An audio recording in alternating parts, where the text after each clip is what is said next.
Mana bu Shohruxni ko'ring. Vesi 90 kilo. Endi mana bu Shohruxni ko'ring. Bugun Toshkentdan Barselonaga kelib 42 kilometr yuguribdi. Bu o'tgan bir yil hayotimdagi eng katta o'zgarishlardan bittasi bo'ldi deb o'ylayman. Bu oddiy bir marafon emas, bu o'zimni sinash edi. O'z chegaralarimni bilish va ularni yengish uchun yo'lga chiqdim. Tongda, qorda, yomg'irda, sovuqda yugurishlar har bir charchoq nafas bu g'alabamni bir bo'lagi edi. Mashg'ulot har doim oson bo'lmagan, ba'zan kuchim yetmayotgandek tuyulardi. Ba'zan bo'lsa shunchaki taslim bo'lgim kelgan. Lekin har safar o'zimga bitta savol berganman. Nimaga boshlagan edim o'zi? 5 kilometrga yetganda bo'lsa, oyog'imda kuchli og'riq paydo bo'ldi. Bu og'riq meni to'xtatmoqchi bo'ldi. Ichimdagi shubha ovozi bo'lsa, "Bo'ldi, to'xta, keyingi safar yugurasan" derdi.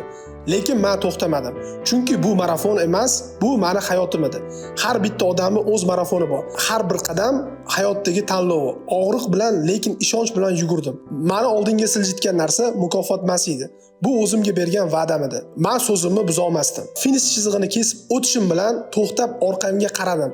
Bu orqada qolgan kilometrlar emas, bu orqada qolgan qo'rquv, shubha va yengishni istagan ovozlar edi.